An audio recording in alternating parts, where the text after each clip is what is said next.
things that you can imagine. So I love what you're saying. And I love that you have so much excitement for the future generation. So I don't even know what to ask you, but Rilke used to say, I'm going to go back to the feminine power and the power of the feminine to birth and enter in this realm, in this. I love that you said that women are awakening to the courage. That word is so powerful for me. There's a phrase, quote that Rilke says that the deepest experience of the creator is feminine, for it is experience of receiving and bearing. Let's talk about bearing, because I've seen you. This is why I love you. And besides many things, but one of the things I saw is like you are telling women, if you want stuff, get it. Whatever you want, you don't have to bear the cross of martyrdom.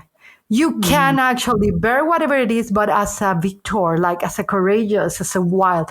Talk to us about the importance of the wild feminine, the courageous feminine, the woman that knows that she has the power of receiving and bearing. Thank you for that. That's really beautiful. And thank you for speaking to that, how you're feeling now going into that eldership, because that's so valuable. And before I go into the question you just posed, I want to say, like, that is such a sacred and amazing work that is kind of, I feel like every generation holds a lamp with a different frequency of light, and all of it is needed, and so a lot of people grow older, not grow into eldership. And so I really want to acknowledge you for that, because that eldership is so valuable, and I cannot, I can, but I cannot wait to be in that eldership, because I know, and I'm not even saying of like in the sense of losing youth, but just what I know life is going to prepare me with. Everyone, you're getting two passionate, embodied women here that have, I'm Mexican. She has her background, her mother and father, I think, are Mexican. So this is what you're getting in this podcast, an equation of birthing, of power, potent, Yes, I love that. Thank you, sister. So now your turn. Your turn. And to address your question of this courage, I really believe like it takes a lot of courage to embody the wholeness of being a woman, the wholeness of the body, of the desires, of all of these different things. And I feel that, in a way, we go into this kind of spiritual path, right? And we learn that, the detachment and all these different things, which I feel are necessary, and at one point or another, they inform our journeys. However, for me, what I see and what I saw inside of my own communities that I was in, and even now that I experience, is that there's this certain judgment against women doing well in the sense of financially and in the sense of caring for themselves, and one of the images that, I've had for a really long time is, I love these images of these ancient queens, that would adorn themselves with gold and emeralds and, these fine spices and incenses and perfumes. And, and I feel like that is part of a feminine priestess teaching that is still looked down upon. And I would say that more than by the patriarchy, by the inner patriarchy programming within women, and so there's this all this kind of entanglement of what being humble means, of what being a good woman means, of what being caring for others, being in service, what that means, that in so many ways still ask us to be in lack or to be in that poverty. And I feel like it's still reiterating these poverty programs that have been embedded in women's body.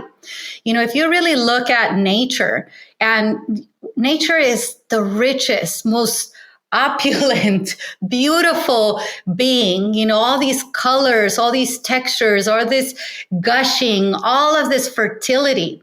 And so there's an aspect for me that's like that I feel sometimes if if there is an aspect of woman, like for example, myself, I love beautiful dresses. That's just something that I love. I'm your fan of like how well you take care of your body and everything. I actually got inspired, by you. I'm like, okay, I'm gonna get finally a functional pattern trainer. It's like Beautiful. this Yes. is time. I want to be an ancestor. I want to be an elder, really hot elder. Yeah, really hot. A very sensual crone, Yeah, I right? want to be essential. I want to be Yes. but I'm looking into a future where where women say, I don't have to let myself go. I don't want to go. Yeah. And lack and poverty feel super lukewarm for me. They feel a dishonoring of my soul, of my femininity, of my ability to bear creation. So I love that you're speaking into this because women is the richest form of God. Yes, exactly. And I'm we're, just gonna say and that. I feel also, Yvonne, when I think of, I speak of our bodies being, the tabernacle of the divine, the temple of the divine, this Yes. lush forest of Gaia, and so when I think of that, it's like I see my altar and I see how I beautify my altar, and I see these beautiful, like, why would I treat myself otherwise? And the thing is that for me, I really believe that beauty has this very yin ability to heal, to really invoke the beautiful divine essence. And and of course, that's what's beautiful to each of us is unique. If for me it's beautiful dresses and candles and whatever it is, my Chanel, whatever it is, if My that's sister, beautiful to me. sister, I got to interrupt this podcast because I have a saying, I have a hashtag for those of my younger people that give me the grace of your presence. I always say I meditate in Chanel. Carry on, sister, carry on. I meditate in Chanel. Yes. I actually remember you saying that once, and I think of that quite often. At times, but yes, there is this aspect that's like finding what is true and authentically beautiful to each of us, and being with that, and indulging even to some degree in it until we are comfortable with it, because there is this guilt as well, of like, oh, I'm gonna do this for myself, but then I could do it for this Oh yes, person. I lived That that. I person. lived that many years when I had my first kids. Like even writing my first book, it was like Yvonne could have been her last name, Yvonne the Sacred Martyr.com. It was so. I almost graduated from Victimization Academy and Victimization College. Thank God I quit, but it was. I'm sure we dropped out, but I attended the same. We went to the same college, sister, but we both quit. That's good. Yes, But and so yeah, I love that. Keep talking about the guilt, love. yeah, and even with that guilt, right? I feel like there's this aspect of giving material things too much value, which is what creates the guilt, right? Because we want to be humble or we Yes. want to care for others. Yet in taking measures of taking from ourselves and sort of it's like this shadow of sacrifice, right? Like I'm going to sacrifice that I want that, or that I desire that, when I know that that's actually something that I may need to experience. And it doesn't mean that, you continue to do that all the time, but it's really about giving yourself the permission to have the experience that you need in order for your development to keep evolving. And when we go into this guilt space, it's almost like we're saying we're giving it power, but in reverse. We're giving it power and taking it out on ourselves. And so, although I may not have anything in the external, there's this aspect of detachment that I feel the detachment isn't about not having anything. It's about nothing having you. It's about putting things in its place, and I often say, the thing, whatever I drive, whatever I wear, I drive it, I wear it. It doesn't wear me. It doesn't drive me. And when I know that, I understand that I am simply in this playground in a way, and I can enjoy the fruits of my labor, because trust me, there's labor.